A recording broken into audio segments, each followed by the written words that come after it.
Greetings, everyone. It's so great to be with you again. I'm Joyce Davis, PennLive's Outreach and Opinion Editor, and this is another roundtable that will delve into some of the most important issues of Harrisburg's economic development.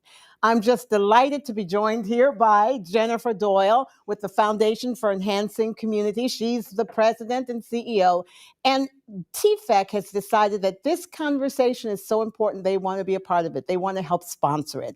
I'm going to introduce you shortly to the speakers who will engage in the most important topic of transportation and parking. I know, parking in Harrisburg. But before I do, and before I turn it over to Jennifer, I really want to take a sincere thank you to the Susquehanna Museum of Art, which is where we are holding this event, and Alice Ann Schwab, and they have been so supportive and encouraging as we engage our community on these topics, because guess what? Everybody wants Harrisburg to succeed. So Jennifer, your remarks. Thank you, Joyce. Stronger communities start when people come together in these types of venues to listen, to share ideas, and then to take action. And again, these forums are doing exactly that, bringing people together from across our region to talk about what matters most and to find real solutions for Harrisburg's future. Access connects people to opportunity, and a thriving downtown depends on how easily people can reach it, move through it, and become part of it. When transportation and parking work for everyone, our community thrives. Everyone benefits, from our small businesses to our schools to all of our neighborhoods. 20 years ago, the Foundation for Enhancing Communities did a needs assessment study of our region's biggest needs. And transportation was the number one need then. And here we are, 20 years fast forward, still in that situation. And that's why the Foundation for Enhancing Communities is proud to partner with PennLive and the Patriot News to support these vital conversations. For more than a century, TFEC has helped people turn generosity and action into communities that are stronger. Together, we can build a more connected and more vibrant Harrisburg City for today and for the future. Thank you, Jennifer. Thank you. Well, I guess we're about to get started. I'm going to turn the microphone over to our esteemed panel here so that we can get started on our discussion. As many of you know who've been following this, we started this conversation as a result of an incredible series of stories that were done by John Lucy and Sue Glider, looking at what's stopping Harrisburg from being the kind of vibrant downtown that, let's say, Lancaster has. There are similar demographics, similar issues. What is blocking? What's needed in Harrisburg to move it forward? You know, the first conversation we had looked at the economy and jobs, right? What more can be done there? This conversation, we're going to zero in on, I think, one of the most, let's say, controversial, or maybe not controversial, just one of interest that people care about: transportation and parking. And so I think we've assembled a group of folks here that have some insights that they can share. And I will tell you who's on our panel right now. We will have at the far end there, Todd Vanderwoude, who is with the Downtown Improvement District, the executive director. We have Dr. Laura Beltrán, who is a research director from Penn Policy Center. We have Kevin Burrell, who is with the Capital Area Neighbors. That is a group of people who are actually residents of the city. And he has had a career at the state, but he's also just someone who really is committed and devoted to Harrisburg and doing what he can to make it better. And of course, we have here Richard Farr, who's executive director of Rabbittransit and Capital Area Transit. So I think we have a panel that can really engage us here on these conversations. And of course, you viewers who are watching and listening, please write your comments or questions, respectful, because we want this to be about a good dialogue in the chat. So before we get started, guys, because I've already told you you're going to have your opening remarks, I want to give you a sense of the kind of comments we've gotten. Okay, our readers have, I get the letters to the editor, and they're sending comments all the time. But I've chose a few of them. And this lady, Karen, says she's concerned that her credit card doesn't work in the parking kiosk. She's concerned that her card was being compromised several times in the kiosk. She says she doesn't mind paying for parking. That's unusual, right? But she says she can't do it. Maybe it should take cash. Then I have another person that directed actually to Mr. Farr. But rather than attacking or this person is talking about how wonderful it is to have a bus that will take people who are 65 or over or veterans around without even paying if you know what to do. But they also talked about some additional things that perhaps could be done. Veterans can ride free to job interviews, but should that be expanded? And I like this? Should actually care workers, medical care workers, get perhaps free transportation? Then, of course, there are people who are saying, why can't we have the workers back downtown from the state? Maybe that would solve things. At any rate, that's some of the kind of questions we've gotten. So I told each one of them that we would start by giving them a few opening remarks on this issue. How important? What do you see as transportation and parking, the issues related to Harrisburg developments? And we're going to start with Laura, because she's got the big policy focus there. Hi, everyone. I'm Laura Beltrán with Penn Policy Center. And first of all, I want to begin by saying that transportation is an equalizer for our community. It allows individuals from all walks of life to have access to job opportunities, to be able to go to a job interview, health appointments, educational opportunities. So viewed through that lens, consistent funding opportunities and consistent funding for transportation should be one of the main priorities for Harrisburg at the moment. I really liked some of the comments we received. I think when we talk about parking, it's very easy to complain, but a lot of the times we need to be aware of everything that's going on in the background. So recently, for instance, the city actually did some developments adding ADA accessive ramps to multiple areas throughout the city.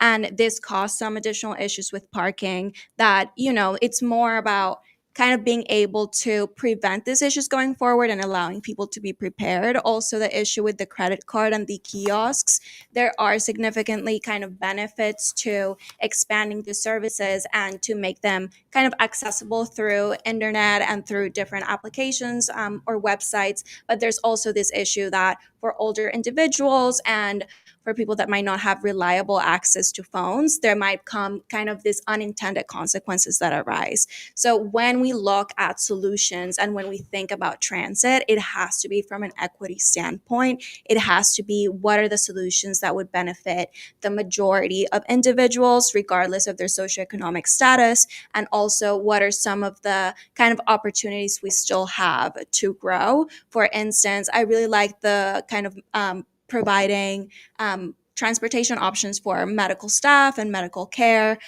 Something similar could be done with teachers and just with members of the community that we know are there for us, that continue to support our community, but they need kind of additional incentives or just to make their lives easier. I mean, for people that are commuting from any distance and need to find parking on a daily basis, paying $15 or $16 or $20 a day for a couple hours adds up, and it's not very reasonable, especially if you have to do it several times a week or several times a month. And I think that's it. We'll get into that parking, and the cost later, because I do have a lot of comments from people who said, they used to come downtown to have lunch several times a week, but they had to cut it out because it's not only the lunch, it's the $15 parking that gets added. So you've identified all of the overview of problems, but I'm going to jump in now and put Mr. Farr on the spot here.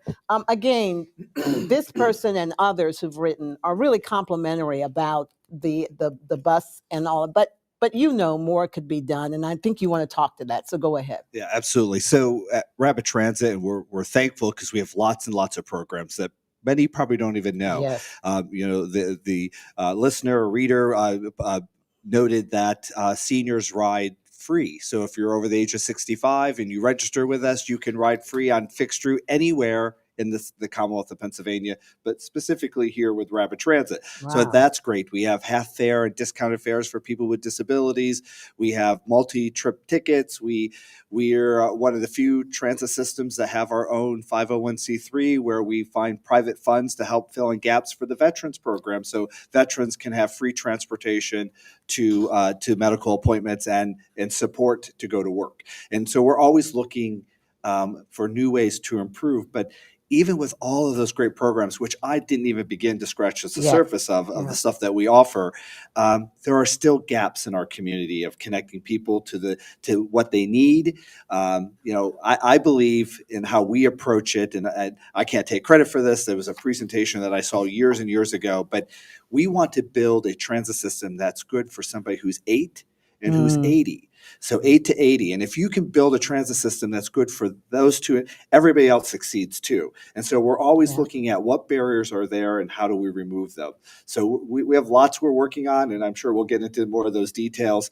But really that access is very, very important. So you're aware of that things need to change, or at least more needs to be done. But I want our readers to know that there is a booklet, apparently, called Rabbittransit Capital Region Fixed Route Guide.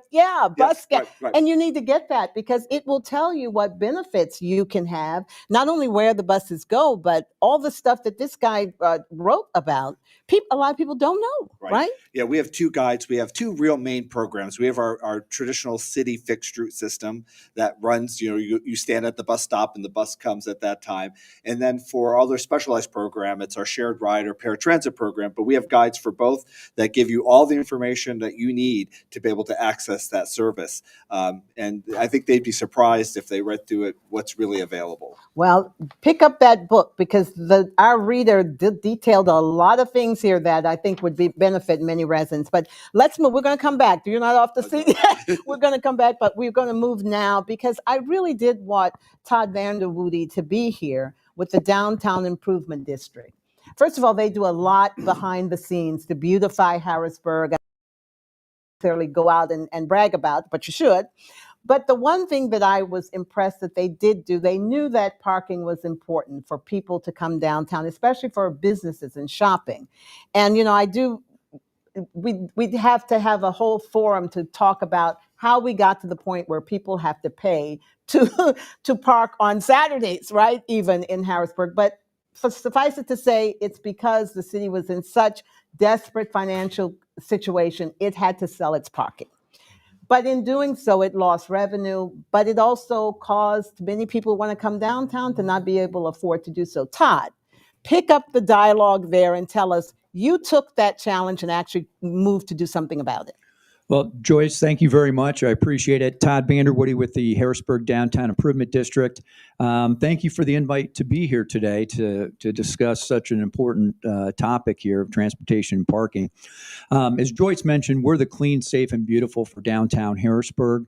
We clean 7 days a week. We have our beautification program, the flowers that you see about over 328 flower baskets and pots. We also do banners. We do some art projects. We do other things downtown. We're here today to talk about parking. And one of the big things that we saw, and this goes back a few years, when the parking was taken over by the current group, they were charging till 7 o'clock p.m., so 8 a.m. to 7 p.m. We had talked to some of our restaurants and bars and other businesses downtown, and came up with a plan, and it was really led by Dauphin County and the city of Harrisburg. So I'll give those 2 entities credit for really coming up with this plan, brought us on board, and so now we offer free after 5 parking. What we did is to get this in place is we did a study in the Central Business District, and there's about a little over 800 parking spots, 822 to be exact, but a little over 800. We found out after the parking company was charging till 7 o'clock, we went around, did some various counts, and we found out about 250 of those spots were being used at that time. So we did another study after we introduced this program, the free after 5 parking, and ended up being almost double that, the space usage. It was over 530 spots being used at that point. So, and we did get stats and stuff from the restaurants. Some of them saw 20 to 25% increases that they didn't have before, especially during happy hour and dinner time. So that program works. It continues today. And again, between the city, the county, and the Downtown Improvement District, that's who pays for this. And how much does it cost? Well, it's expensive. The city and the county each contribute a little over $148,000 per year. The Downtown Improvement District contributes $66,500, which is actually about 12% of our overall budget. So we put a lot of our budget into this to, again, attract people downtown. As I mentioned, we're the clean and beautiful is our programs down here, but we also want to attract people downtown to use our businesses and restaurants, and that's part of this program that we offer. So we'll come back to talk about that, because one of the things that I think I'd like to throw out there is, can there be other partners that can perhaps chip off another hour or another hour? But we'll come back to talk about that, because I do want to give our resident, the person who's trying to navigate his way every day through these streets, Kevin, tell us about, from the resident perspective, what do you see as the issue? Well, first, thank you for inviting me to participate in this conversation, Joyce. I really appreciate Laura, you're bringing up the idea of equity. That's very important. And I also appreciate the good stuff that CAD is doing, as well as the evidence that making it easier for residents to come downtown by paying for parking after 5, the good results that has. That's very important to have all of those things in place. As a resident, I've lived different kind of lives since I've been in Harrisburg. I started out without having a vehicle, and I found it challenging. I figured it out, having grown up in Pittsburgh with a very robust public transit system. So I jumped on CAT and made my life work. I found having a vehicle easy because I can get to the grocery stores, which brings me to a larger point. There are more things needed downtown to make it user-friendly for folk. You have to have a reason to come downtown. Nobody drives downtown to give their car a workout. You drive downtown because you want to do something. I am blessed because I live downtown. I can walk to things. I love to walk. That's not doable for all of my neighbors. There are a lot of seniors in my neighborhood. I appreciate continuing to think about this issue, and to definitely thinking about it from an equity standpoint, because we're not all situated the same. Yeah, that's a good point. Yeah, the equity thing is where I'm going to turn it over again to go back to Richard, because first of all, we're focused now on Harrisburg, right? And we know, as it stands now, Harrisburg is a poor city. There are, I think, my heart aches for single moms, right, who have to worry about getting kids there and getting groceries, and so one of the issues also, as we talked, is the mass transit. If I was a single mom and wanted to try to get to a job right on the West Shore where the jobs are, that's daunting. That's hard without a car. Have your organization given any thought to that as far as an equity? Because that's the root of the family, right? Absolutely. We think about it a lot. We have spent decades in public transportation in Pennsylvania thinking about coverage, making sure there's a little bit everywhere. And what we've really missed out on is frequency. So let's use your example. Mm-hmm. If I live on a bus route that comes once an hour, if I have to go to work, at least I have to start 2 hours before if I have childcare. Mm-hmm. The first hour is just getting to childcare. The second hour is getting to my job. And I get to do that on the way home too, by the way. So I work 8 hours. I'm adding 4 hours to my day because the frequency of the bus is every hour. I would argue that hourly bus service is not transit. Yes. right? It could be Lifeline service, but it's not public transportation. And so we're really focusing on that. We are in phase 3 of what we're calling a high intensity mobility corridor study. And so what does that mean? What we want to do is create, now every route will not be able to have this level of frequency, but we want to create the routes that are the most connective, to communities, connecting them to job opportunities, to healthcare, to really look at what does it take to make it a high intensity. What's high intensity? More frequency, maybe less stops, but the stops that are along the way are better developed, so they're sheltered and they're lit and there's good seating and it's a nice environment. So you may have to walk 2 extra blocks, because every time a bus stops and pulls out, it slows the bus down. Yeah. Right. So we need to look at how do we speed up the bus. Maybe we work with the local municipalities to have signal light priority, not preemption like fire trucks, but when the bus is coming, it says, hey, I see it coming. We're going to give you just 2 more seconds of green time so you can get through it, right? Or, we see you're here. We're going to shorten it by a couple seconds just so you can keep moving. Like, what can we do to make the bus faster? So we're really focusing on that. We're in our final stage of the study, and this is not just a study that we want to put on the shelf.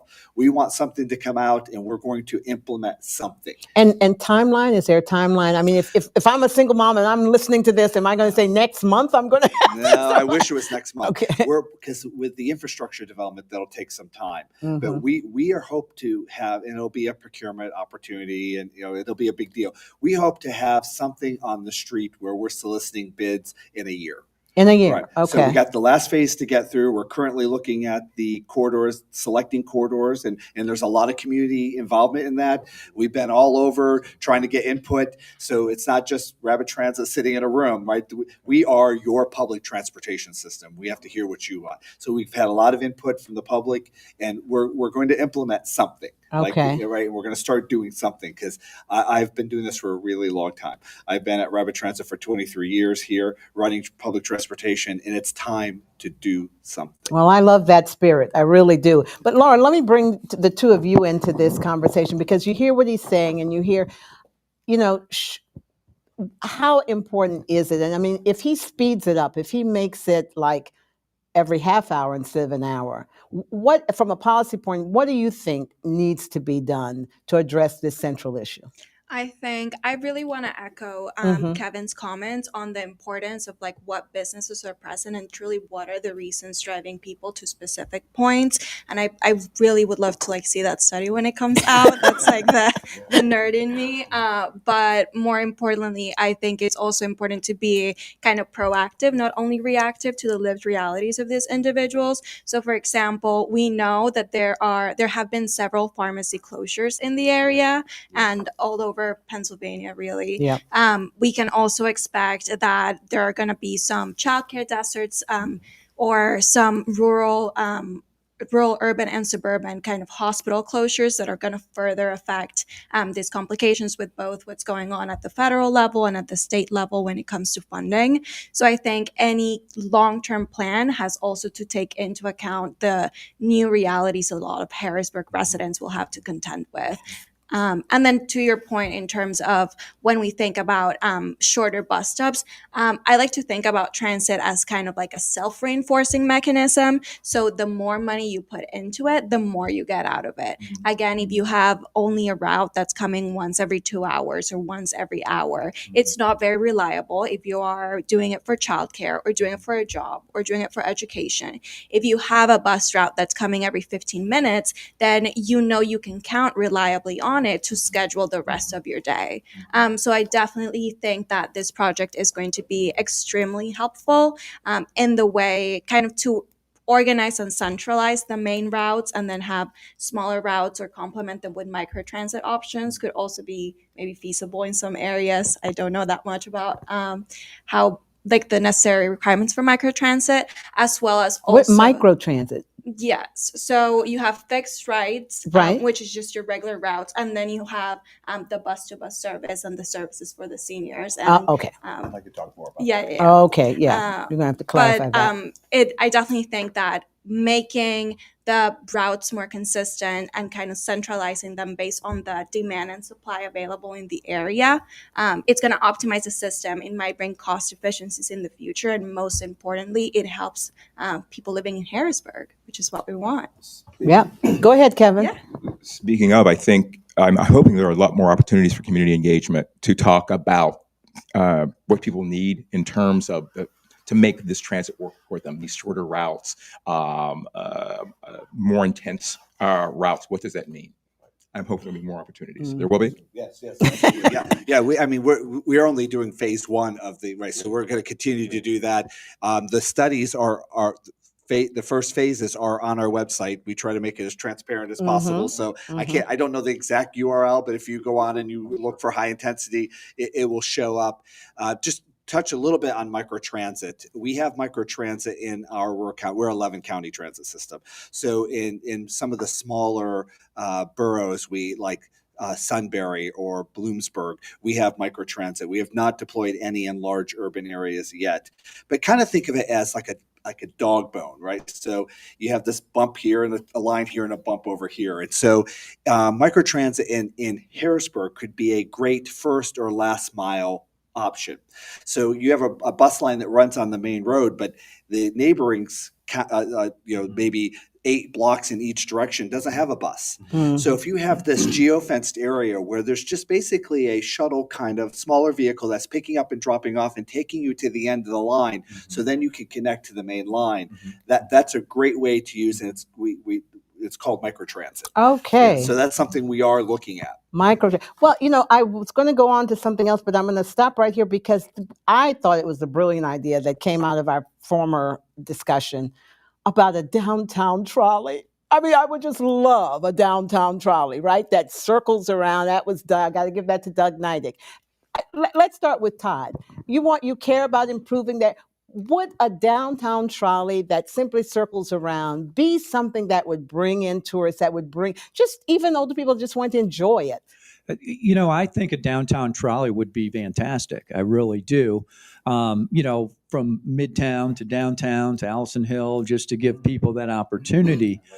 So when you start to think about, who comes downtown for various things, let's say restaurants or even events we have down there. Our restaurant week, Right. we just finished up, in September, and of course, parades, New Year's Eve, all that kind of stuff. But a downtown trolley would be fantastic. Rich? Would that be hard to do, Rich? I'm going to throw it back to you. Yeah, I would love to know, would that be, how expensive would that, I mean, it's in other cities. Yeah, transportation's expensive, right? So that is something we have done off and on through my years of managing public transportation. Using state and federal transit dollars, we just have to be careful that it's always open door. Anything we do has to be for the benefit of everybody. So there's no closed door service. It can't be just a tourism, right? We want it for everything. We currently offer shuttles here in Harrisburg where we connect all the senior high rises together to grocery stores. And so that is something so it's kind of like it's certain days of the week, but allowing folks downtown to have access to different points. So I think that we have that model that could easily be adapted to something else. And they're wildly successful, right? Because they know what they're doing, So I think there are opportunities we could look at in the future that we could, potentially deploy something like that. So here's where the rubber meets the road, and I'm going to turn it over to Laura again. If we wanted to do this and just get it done, how hard would that be? I mean, have other cities simply figured out a way to connect the dots and start the project and get it done? What guidance would you give? Well, first, I would like to emphasize that Pennsylvania is currently one of the states that spends the least amount on transportation out of surrounding and neighboring states. So definitely there have been big investments made by neighboring states. I mean, New York has a pretty robust transportation system, just in general. Then New Jersey also has a relatively good one, even with the path connecting to New York City. So there have been a lot of significant investments, but again, Oh, these like this? Okay. These go very hand in hand with state investment. We do know that especially for smaller areas, we expect local contributions to be smaller, somewhere around 18, 20, maybe 25%. But for the majority or like the big portion of it, it's still state funded. So it would require a strong partnership and it would require lawmakers to be willing to make such investment. Wow. Well, and that's where the other problem is, right? The state. We don't even have a budget yet. So, wow. Okay. Well, we'll come back to that for a little discussion because I did want to circle back around to the parking situation. And, you even, Kevin, shared with me, let's start with you, how important this is to you, the parking. You even shared with me that now you have a car, but you Yes, have to pay too, all right? You have to pay for a garage. So I do. I do. explain what residents have to deal with, not just visitors, but Mhm. residents. It's just an ongoing challenge. It's a cost factor. It's street cleaning roulette. If you don't move your Yes. car on a certain day, you'll get a ticket. I've become more sanguine about such things because the city's an old place. The streets were not made for all these cars. Many of these houses were broken up into multiple apartments, and the residents each have a vehicle. It wasn't designed for that.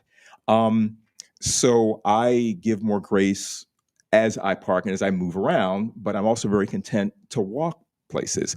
My challenge is the realities of what there is to walk to. I really feel for seniors. There's no pharmacy in downtown Harrisburg. When the Rite Aid closed, when they closed, that's gone. There's no CVS. What do folk who do not have a vehicle do? It's a challenge. So to me, the parking is a minor irritant. I would love it if there were more free parking, but for me, it is about supporting the needs of residents with infrastructure.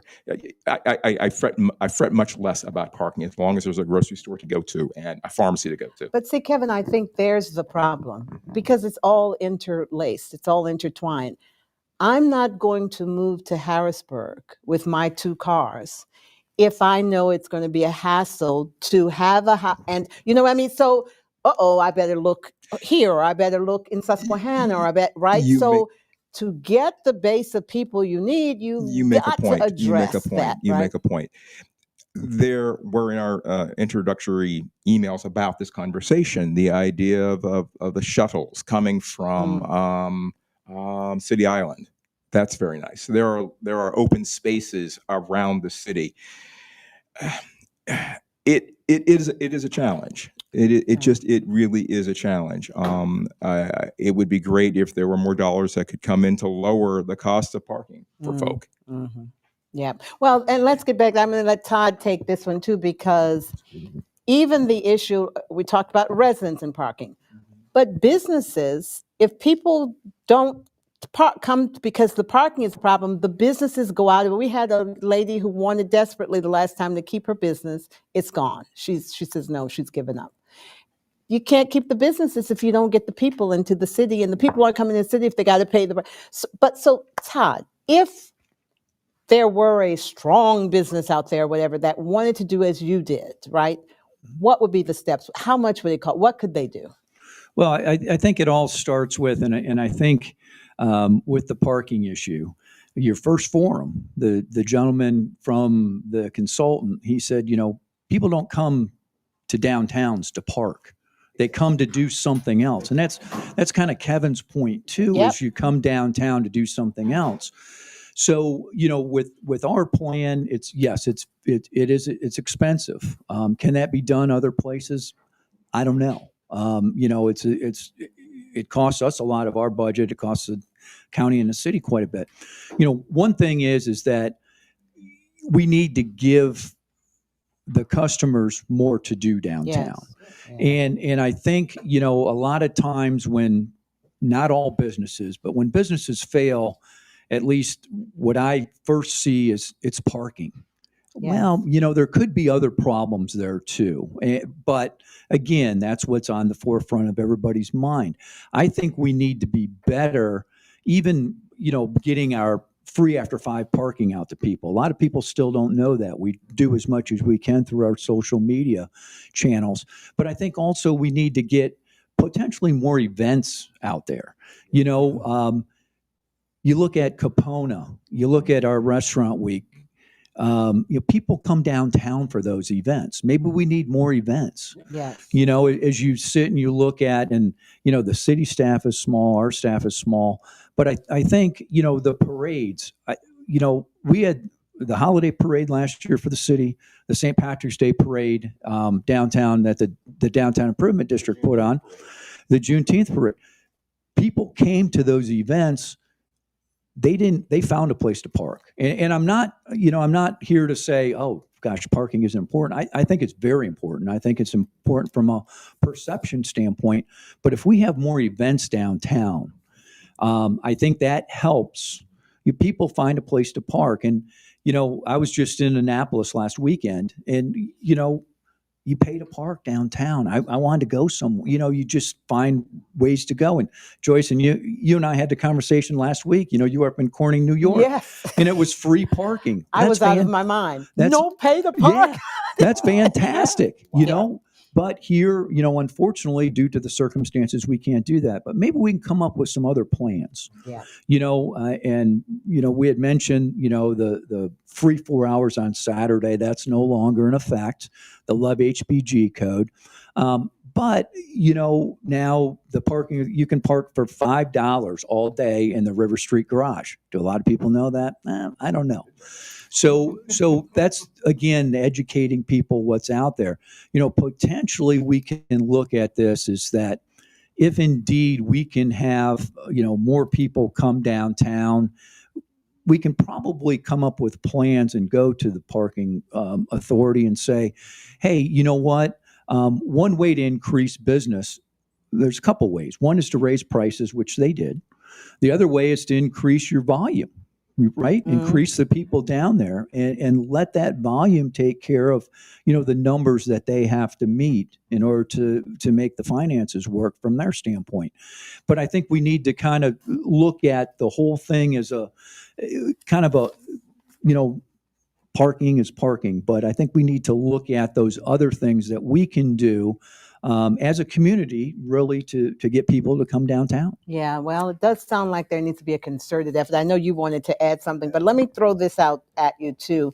It does sound like, from what I'm hearing, and again, the city can't do it by itself, right?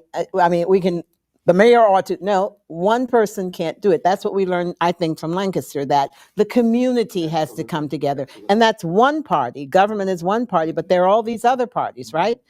And so that's one thing. But there is a question here from one of our Facebook readers. It says, will the impasse on the state budget affect any transportation services just right now? Are we worried that Rabbittransit might not be able to continue or have to suspend because of this budget? Huh. Fortunately, no. Oh, So all right. in 2007, we created the Transit Trust Fund. And so we are no longer part of the annual process. We have a trust fund. However, in this earlier in the budget negotiations, there was transit discussions, right? So our two largest transit systems in the Commonwealth are struggling financially. Yeah. And so they're allowing them to use their capital dollars to support their operating for the next couple years. Well, that's not helping the state move forward. It's not helping Harrisburg move forward, right? So we do need more resources for transportation. We're not going to be impacted, but we're not benefiting either. Okay, but it sounds like the reason you're not, because you thought through this years back and prepared for such a time as this, right? Yeah, we're always projecting into the future where we are, but that also prevents us from doing things we want to do in the community, Yeah. right? So some of the stuff we've talked about today, shuttles, microtransit, high intensity corridors, that all takes resources, Mhm. right? So we can have the best plans, but we have to have, well, we kind of talked about that, everybody coming together. Yeah. Okay. So just a comment on this last thing, if I may. Yeah, please. So every trip begins on foot, right? So we could talk about parking, we could talk about transit. We want walkable communities first and foremost, right? And we have to create experiences, right? And you mentioned Corning. Yep. I actually went to Corning Community College, so I spent a couple of years in Corning, where I started my college career. They have a destination that creates an experience. We have to do that too. Right. We have to create a place where people want to be. It could be festivals, it could whatever, but something, a place. Yeah. And then let them walk there, because when they're walking there, they're going to stop and get a bottle of water, a cup of coffee, a sandwich, stop in an art museum. Yep. Like, right, they'll do things, but they do that on foot, not by car. Right? It's by foot that's important. Yeah. Well, that's the beauty of SAM here, the Susquehanna Museum of Art. It is a place to come to, and the Midtown Scholar, right? All of those are places that people can walk to if they're living in the city, at least in the downtown area. Or visiting. Right. We want visitors to come here That's true. too. We want visitors to go ahead. And people do it, just as Todd said. Capona is mobbed. The Arts Festival is mobbed. Yeah. The food truck festival, there are people there. You get it done. You grumble, but you get it done because you want to experience the event. Yeah.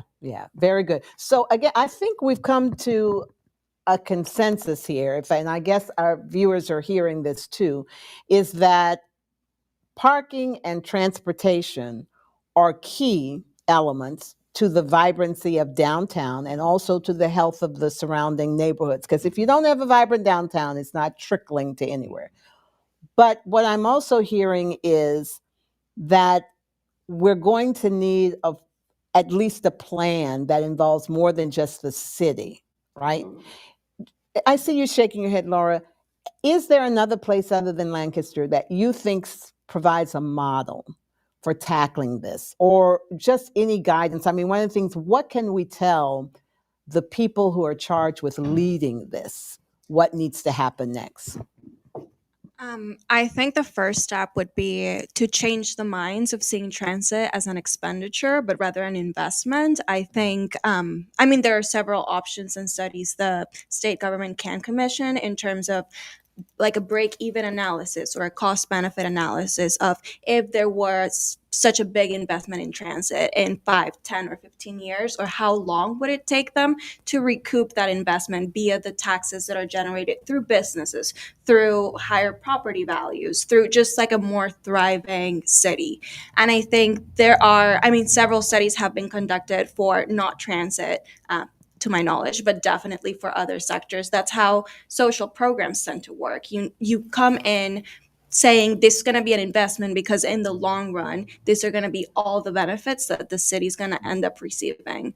So I think if we go into, and I know it's hard to do at the state government in general with elected officials, it's saying you're here for 4 years or 2 years, but think beyond just the time you're here. Think about if we were to start a commission right now, or if we start a project right now, 10 years from now, the residents could be benefiting in ways that limited investment cannot just do. So it's moving beyond a lot of this patchwork kind of emergency covering, which is, it's still doing its job. Like residents have access to transit, and private transit is doing a great job. Keep the microphone to your mouth. But there are definitely opportunities for bigger investment as long as we collaborate with the state. Right. But so you really think state funding and state investment is key to all of this, right?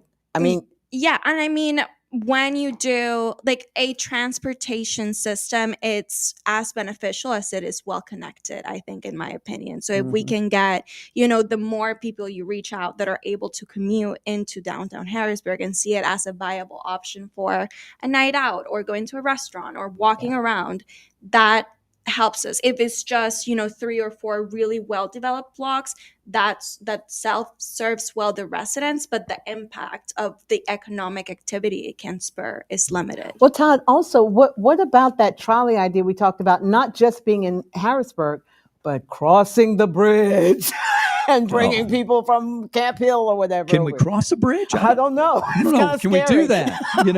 Come on. But yeah, all that stuff is possible. There's a cost involved there. Also, as Rich mentioned, and the other thing you have is we mentioned maybe bringing people over from City Island. Well, just the traffic flow, everything kind of comes into play a lot there, and depending on the time. One thing I think, and you mentioned the state. One thing that the group could look at is really, state funding, and Rich brought up the walkability factor. The streets, the curbs, the sidewalks, all that kind of stuff. And I think that also makes area more attractive. Downtown, midtown, Allison Hill, all that kind of stuff. So any state funding, that grants or whatever that could be obtained, I think would make a big difference there. And then, really kind of get together with, Rich and his crew and about traffic flow. I think a lot of this is about traffic flow when you talk about a trolley. Even on a Friday night, getting people from midtown to downtown, it's a challenge. It takes a while, but if it's walkable, it is. It's easier for them to do that. But I'm always big in, does a trolley make sense? Yeah, that'd be great. But, again, those things that kind of hinder it, the cost and the time and traffic, being But there's really kind less of traffic now with the lack of the workers coming in, right? And that it's got to be better now. Right? Well, I think Okay, I hit a nerve. I think that you said it, like the core no one wants an apple with a rotted core, right?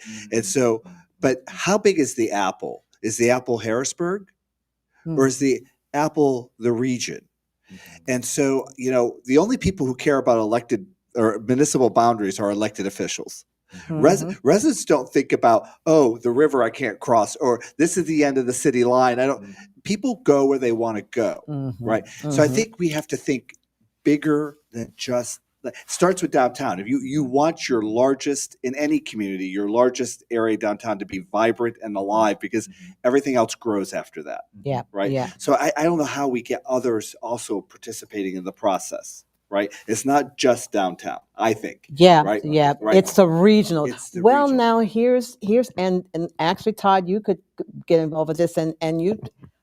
How do we get a regional task force focused on helping Harrisburg get those things going, right? So that they see a festival down here is benefiting Mechanicsburg, so that they see, whatever the tourist things would be is benefiting camp, right? Is there that regional cooperation that would get this going? I think there could be. I think there definitely could be with communication. I think if we communicated with others, not only Harrisburg, we're here to talk about downtown and the city itself, but across the river, with our parades, we closed down the bridge for the setup of those parades, and we work. The police department works with their police department over there for traffic flow and all this kind of stuff. So. Yeah, I think the door just needs to be open to communication for that, to other communities. And, we talk about, across the river, but this could be the same for Hummelstown, Hershey, yes, people right. that, attend Hershey Park. A lot of them do still stay downtown. I mean, and they go back and forth with that. So, again, I think it's a great idea. Look at a bigger area to encompass that.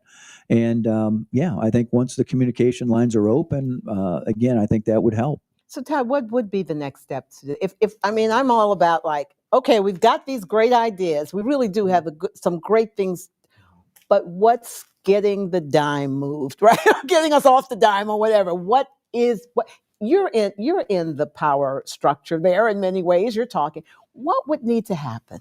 Well, I think the first thing is to focus, as Rich said, on kind of downtown in Harrisburg itself, and kind of get that so we feel comfortable with what is happening. We're attracting people down. I mentioned maybe more events, maybe that kind of thing could help get people downtown. And then I think we kind of reach out to the other communities close by and say, hey, this is what we're doing. And, we'd like you to be a part of it and really open the communication lines that way. A living history trail. I mean, I hear what you guys are saying about the festivals and all that, but those things happen here and there. There needs to be something 24/7. And I always thought the excuse me, always thought the history of the Underground Railroad was so vibrant here. And to have stops where people might really just come and experience for themselves, that's something that's always there, right? And I feel like going and doing that tour today down. Rich, let's hear what you think about that, because also the transportation to those spots would be needed. Well, funny you say that. I'm immediately thinking I just actually toured Boston on the Freedom Trail, and the Freedom Trail is great. And it's not just one part of history, right? It's a Yes. bunch of different factors of history. So there's something for everybody. And so, I never thought about that before. That something like that, where but it's again creating that experience, that Yes. destination where people, I want to go do that. Yes. And so I think that's really important. And then, and of course, I'm a transit guy. So I rode transit when I was in Boston because that's how I got around. And so it really all works together. Very walkable, lots of things, good restaurants, Yep. things to do. Yep. So Yeah. I think it all works together. Karen, what about if we had some sort of historic trail that brought, I mean, that's just a shot in the dark, but. Sure. During Juneteenth 2023, with David Morrison from Historic Harrisburg, Yeah. we did a historic walk through the 8th Ward, which was really powerful for some residents and Right. participants in the Juneteenth events. And we ended up at Lincoln Cemetery. So that was really a great event, a great Right. activity. We walked the 8th Ward.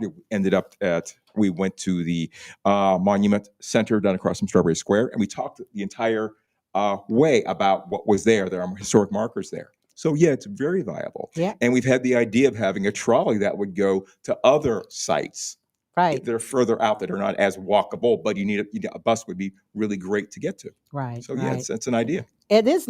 I did not get. Yeah, go ahead, Laura. I was just going to add, I think that's a wonderful idea. I think, however, it would also be useful to think in terms of what are the businesses that generate the most foot traffic. So while a lot of, like museums and like kind of like all of these art resources are extremely valuable for the community, there are, I'm thinking pharmacies, I'm thinking childcare centers, I'm thinking things that like really serve residents, but also serve individuals like being nearby.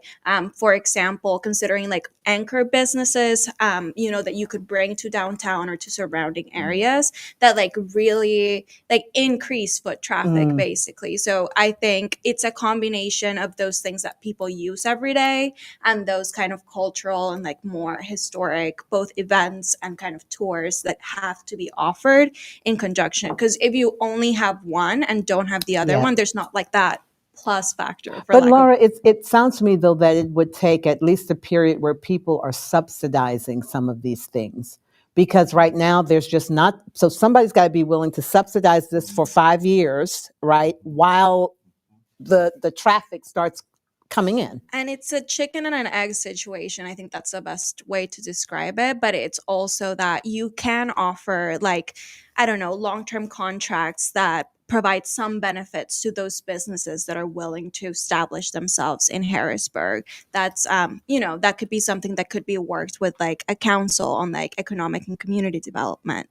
And then additionally, you could have, I'm thinking like, for example, like we do need like a pharmacy in town. We do need, I'm not fully aware of the situation with childcare centers, but in general, what we see is that there are a lot of areas in Pennsylvania that are childcare deserts that do not have, you brought initially the example of like a single mom. So if you're going to have the childcare center the closest to you 40 minutes away, it doesn't matter how much traffic, how much, routes and how much availability of transportation you have, it's still 40 minutes away. So you're going to eventually want to move out. So I think it's really being able to keep the residents that are already here, and also encourage people to come for both interesting things, but also things that they need. Right. So 3 aspects I was hearing you say. We've got to serve the residents who are here better with having things that they need for their daily lives.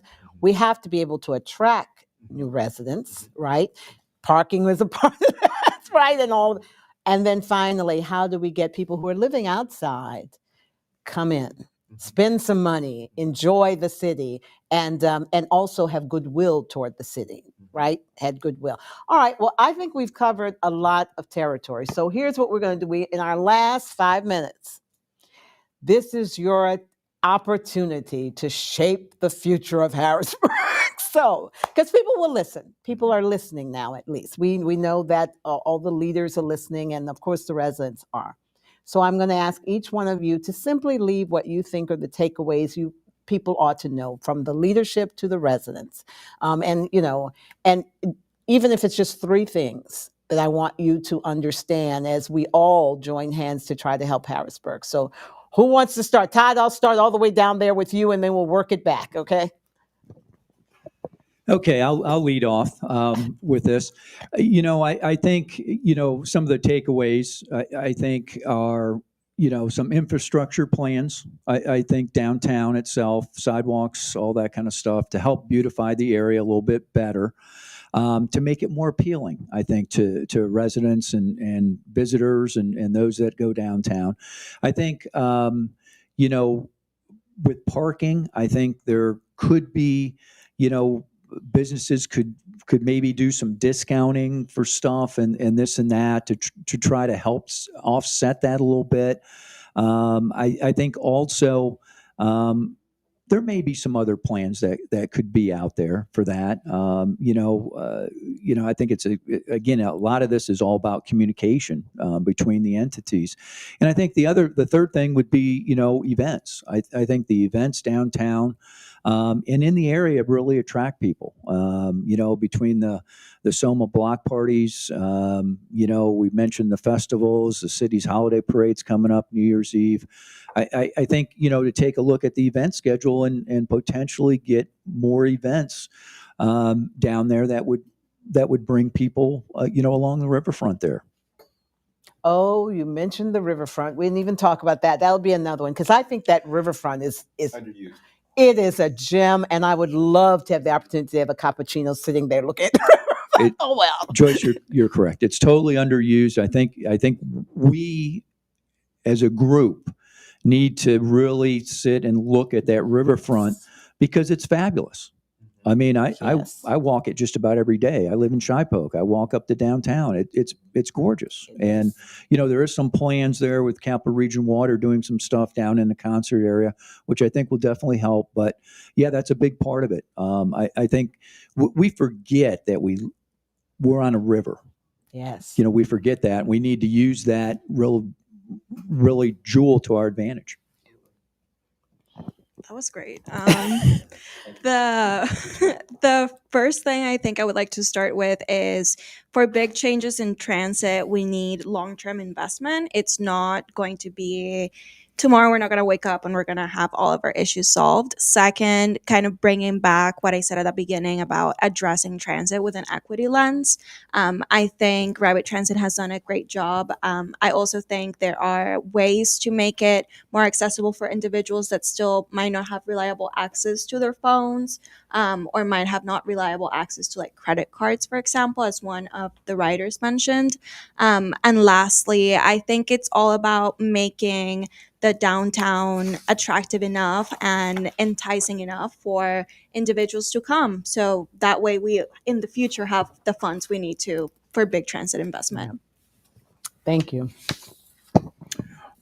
For me, the biggest takeaway is just hearing the neat things that are happening at Capital Area Transit, that there are opportunities to be engaged. And I really would encourage folk listening to this to look on the website to find ways to weigh in on what your neighborhood needs, how this will work best for you.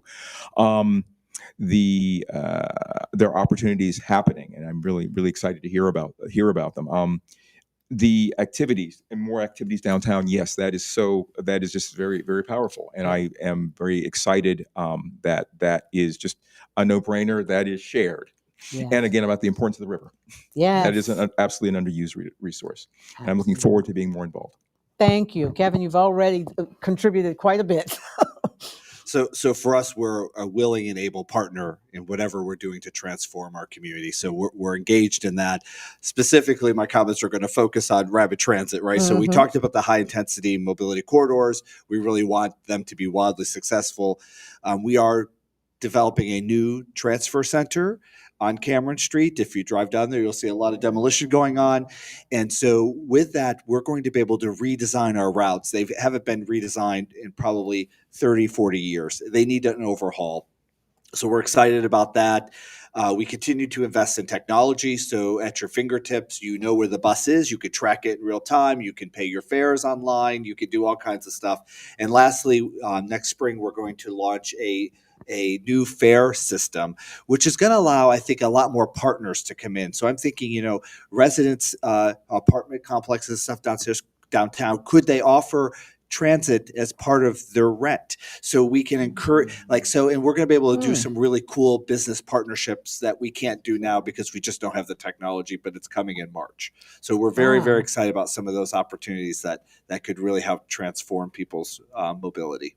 So we think those buses are just going and nobody's right, but you're actively thinking about ways that just pushes this thing into the future. So I always live for tomorrow. I'm always thinking about tomorrow. I never in the past. You got to think about tomorrow. We're spending a lot of time looking at that. Well, I have enjoyed, and I know our viewers have enjoyed, and our readers have enjoyed this conversation, but more than enjoying it, I think they've learned a lot about absolutely what the resources are, and some that we didn't know about, right?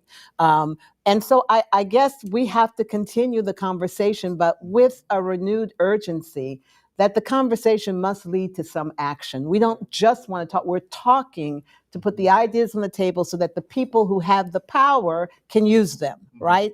And so I think everyone in this room and here at this panel, but you out there, have the ability to keep the pressure on those who are able to move forward and do something. And so with that, I'm going to sign off. I'm going to thank you all immensely, absolutely, for taking time to share. Thank our readers for being here, and stay tuned for the next. This is not the end. We will do more roundtables on Harrisburg's economic development.